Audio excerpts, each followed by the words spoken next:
Good morning everyone, sweet morning. आज हम next chapter आपका एनवायरनमेंट एंड सस्टेनेबल डेवलपमेंट के बारे में स्टडी करेंगे। आपके इससे पहले 8 चैप्टर कंप्लीट हो चुके हैं और एनवायरनमेंट एंड सस्टेनेबल डेवलपमेंट को करने से पहले सबसे पहले हम क्या करते हैं कि हम इंडिपेंडेंस से पहले ही हम क्या करने लग रहे हैं, कहीं ना कहीं हम क्या कर रहे हैं, अपने इकोनॉमिक डेवलपमेंट के बारे में सोचने लगे थे इंडिपेंडेंस के बाद ही कि हमें कैसे अपनी ग्रोथ करनी होगी, कैसे हमें क्या करना होगा, डेवलप।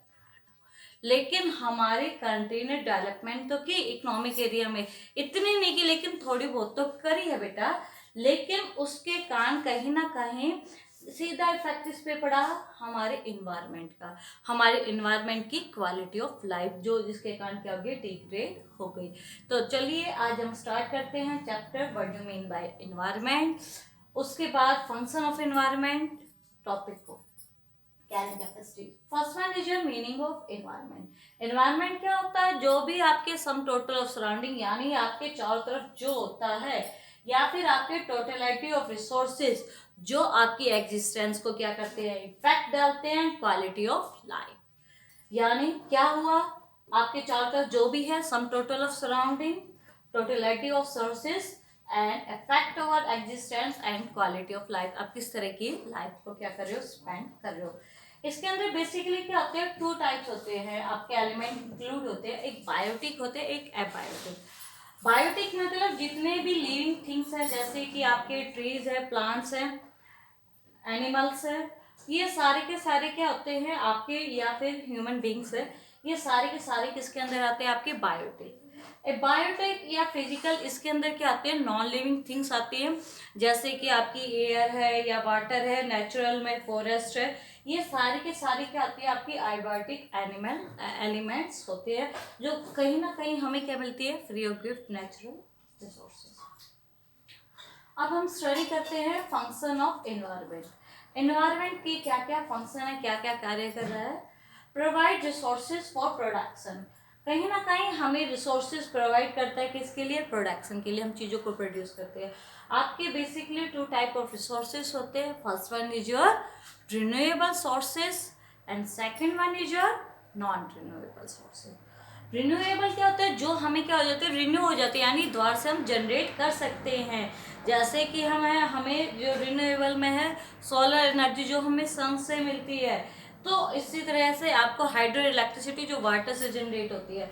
नॉन रिन्यूएबल सोर्सेज कौन से होते हैं, जो एक बार यूज़ कर लिए उसके बाद फिर वो वापस हमारे लिए क्या नहीं होंगे, जनरेट नहीं होंगे। वो कौन से हो गए, आपके नॉन रिन्यूएबल सोर्स, जैसे कि फॉसिल फ्यूल है, ऑयल्स है, पेट्रोलियम है, गैस।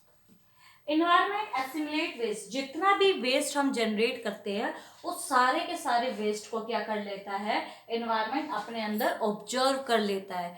जो भी हमारा, जैसे कि हम यूज़ करते हैं, तो जो भी हमारा वेस्ट मटेरियल होता है वो इन्वायरमेंट के अंदर ही तो होता है। इन्वायरमेंट सस्टेन लाइफ, कहीं ना कहीं इन्वायरमेंट से तो हमें लाइफ मिलती है। हमारे जो मेन सोर्सेस है, सन है, वाटर है, या फिर हमारे जितनी भी चीज़ें हैं, हमें वाटर, एयर, सॉइल, ये सारे के सारे हमारे जीने के लिए जो भी इम्पोर्टेंट थिंग है वो हमें कहाँ से मिलती है, इन्वायरमेंट से ही तो मिलती है। और उन्हीं में हम क्या करते हैं, प्रॉपरली डिपेंड।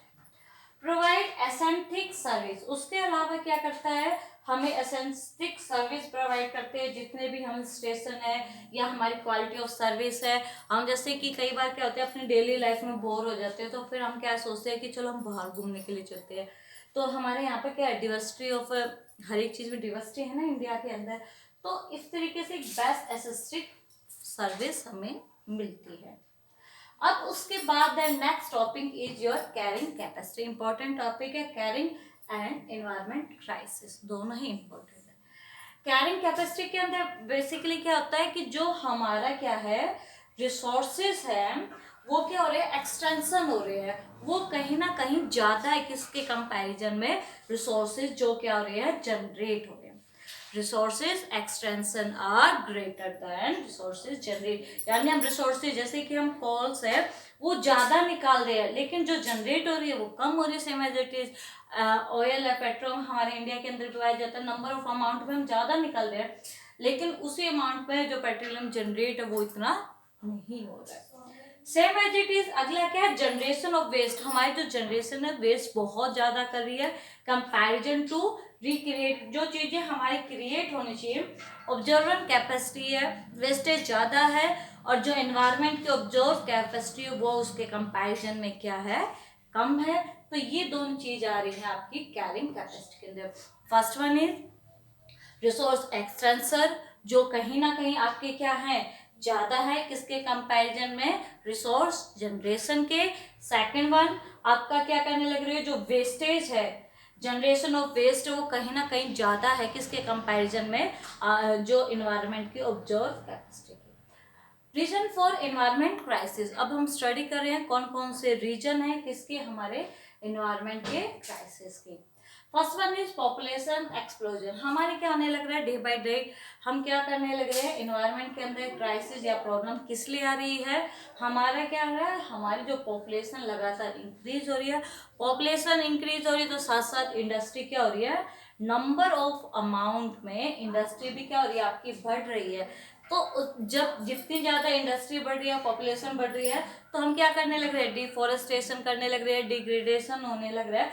तो इसका सीधा इफेक्ट पड़ता है हमारा, जिसके कारण जो सप्लाई है हमारी क्या है, हम सप्लाई क्या रहे, कम अमाउंट में, डिमांड क्या ज्यादा। Extensive and extension of renewable and non renewable resources. हम ज्यादा ही अमाउंट में क्या करने लग रहे हैं, रिन्यूएबल और नॉन रिन्यूएबल सोर्सेज को क्या कर रहे हैं, यूज कर रहे हैं, जिसके कारण भी हमारा एनवायरमेंट क्राइसिस की सिचुएशन क्रिएट हो रही है। Affluent consumption and production standard. हमारा जो क्या होने लग रहा है, डे बाय डे कंजम्पशन और प्रोडक्शन का स्टैंडर्ड क्या होने लग रहा है, इंक्रीज हो रहा है, जिसके कारण जो वेस्टेज है वो वेस्ट होने की, वो वेस्ट क्या होने लगा रहा है, लगातार डे बाय डे इंक्रीज हो रहा है।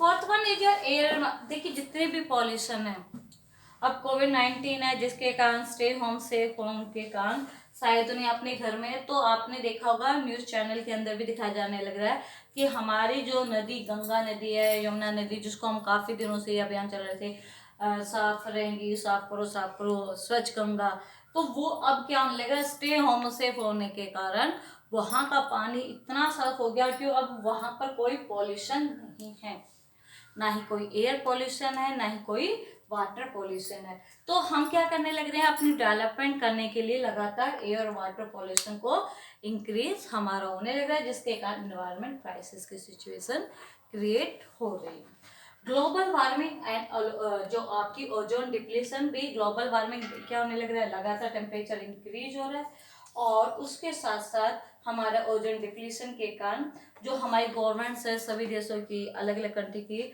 उन्होंने क्या किया है, इसके लिए किया कॉन्ट्रैक्ट साइन, तो इसके कारण भी हमारी एनवायरमेंट क्राइसिस की सिचुएशन क्या होने लग रही है, क्रिएट होने लग रही है।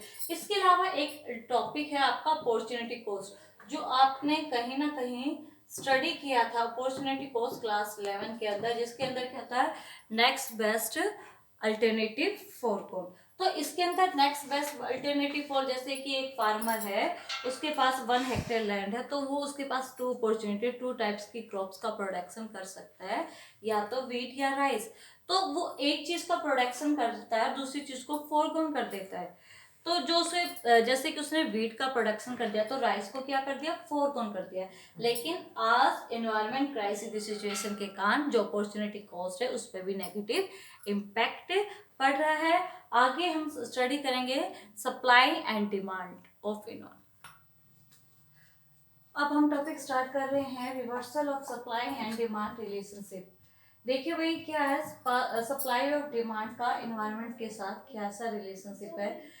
तो जो हमारा पास्ट टाइम था, डिमांड वाज लेस, जो हमारे इन्वायरमेंट यानी कि हमारी जो चीज़ हम रिसोर्स के द्वारा जनरेट होती थी, और रिसोर्सेज जो एक्सटेंशन होते थे, वो क्या थी, डिमांड कम थी और सप्लाई क्या था, ज़्यादा थी, जिसके कारण इन्वायरमेंट के अंदर जो पॉल्यूशन भी क्या होता था, बहुत ही कम होता था। अब क्या हो रहा है, प्रेजेंटली अगर बात करें, डिमांड क्या है, चीज़ों की ज़्यादा है, जिसके कारण एयर पॉल्यूशन, वाटर पॉल्यूशन, या फिर जो रिसोर्सेज जनरेट होती है वो क्या होने लग रही है, वो प्रॉपर नहीं होती है, रिसोर्स एक्सटेंशन हमारा ज़्यादा होता है। जो रिसोर्सेज जनरेट होती है तो उसके अंदर बहुत सारी इंडस्ट्री के इंडस्ट्री इंट्रोड्यूस होने के कारण, इंडस्ट्री रिवॉल्यूशन होने के कारण, जो पॉपुलेशन एक्सप्लोजन होने के कारण बहुत सारे जो रिसोर्सेज है उनके मिसयूज या ओवर यूज हो जाते हैं, जिसके कारण हमारी जो सप्लाई है वो कम हो जाती है, डिमांड क्या हो रही है, डे बाई डे इंक्रीज हो रही है। किसके लिए? Quality of life. अब आपके इंपॉर्टेंट टॉपिक स्टार्ट है, एक तो है ग्लोबल वार्मिंग और second one is your ozone depletion. तो ग्लोबल वार्मिंग क्या होता है? जिसके अंदर gradual rise in global temperature, हमारा जो ग्लोबल का टेम्परेचर है वो इंक्रीज हो रहा है डे बाई डे। अगर हम बात करें अगर, तो ये हमारा ग्लोबल टेम्परेचर है वो इंक्रीज है, इवन हमारा 1.1 फ़ारेनहाइट के करीब हो गया ग्लोबल टेम्परेचर, वो क्या हो गया? इंक्रीज होकर, और जो कि वो क्या है 0.6 डिग्री सेंटीग्रेड है हमारा, किसके अकॉर्डिंग? सी लेवल भी हमारा लगातार इंक्रीज हो रहा है, किसके कारण? Global warming. अब क्या क्या कॉजेस हुए ग्लोबल वार्मिंग के? सबसे पहले क्या है, सीधा ग्लोबल वार्मिंग का इफेक्ट हुआ है हमारी ग्रीन हाउस गैस। हमारी क्या होने लगी? ग्रीन हाउस गैस, जैसे कि आपकी कार्बन डाइऑक्साइड है, मीथेन, नाइट्रस ऑक्साइड, इसका सीधा इफेक्ट इस पर पड़ रहा है। Burning of coal and petrol, लगातार हम क्या करने लग रहे हैं? कोल पेट्रोलियम प्रोडक्ट यूज करते हैं, तो जो भी हमारे कोल या पेट्रोलियम प्रोडक्ट हम यूज करते हैं उनसे क्या निकलती है? कार्बन डाइऑक्साइड ही तो निकलती है। इसका भी सीधा इफेक्ट किस पर पड़ता है? हमारा ग्लोबल वार्मिंग पर। डिफॉरेस्टेशन, लगातार क्या होने लग रही है? पॉपुलेशन बढ़ रही है, इंडस्ट्री को हम क्या कर रहे हैं? इंट्रोड्यूस कर रहे हैं, तो इसके काम भी लगातार हमारा क्या होना है? डिफॉरेस्टेशन का effect global warming. Methane gas release in animal waste, हमारी जो मीथेन गैस है वो लगातार निकलती है, किसके कारण? एनिमल जो वेस्ट, एनिमल जो वेस्ट निकलते हैं, जिसके द्वारा हम क्या कर रहे हैं? हमारी जो बायोगैस बन रही है, इसके कारण उसका भी इफेक्ट ग्लोबल वार्मिंग। लगातार हम क्या करने लग रहे हैं? कैटल का प्रोडक्शन, इवन इंडिया के अंदर तो बहुत ज्यादा कैटल का प्रोडक्शन होने लग रहा है। अब उसकी क्या क्या इफेक्ट पड़े global warming? Ice is melting, आपका क्या होने लग रहा है? लगातार आइस क्या होने लग रही है? मेल्ट होने लग रही है। आइस जब मेल्ट होने लग रही है तो सी का टेम्परेचर क्या होने लग रहा है?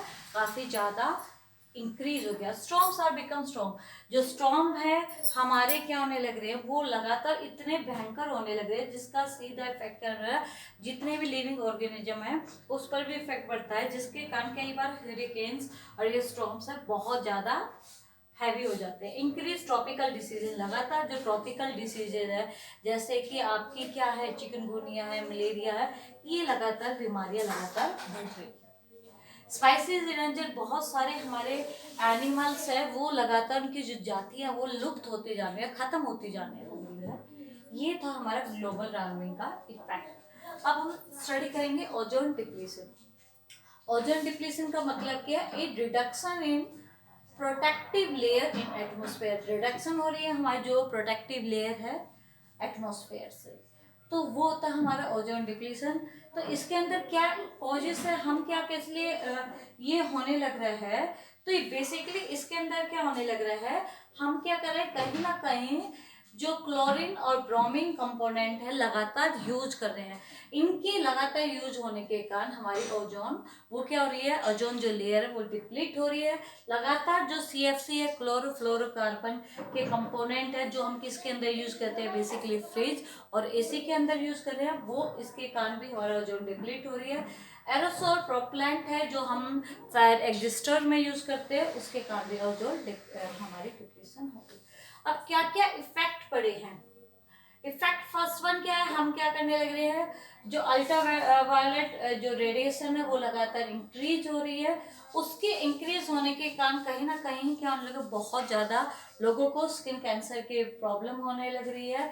इवन इसका सीधा इफेक्ट लिविंग ऑर्गेनिज्म, जो भी लिविंग पर्सन है उस पर ज्यादा इफेक्ट पड़ता है, और लिविंग ऑर्गेनिज्म के साथ साथ जितने भी टेरेस्ट्रियल प्लांट है उन पर भी इनका इफेक्ट पड़ रहा है। तो ये था आज तक का टॉपिक, कल हम स्टार्ट करेंगे अपना नेक्स्ट टॉपिक। चलिए, ओके।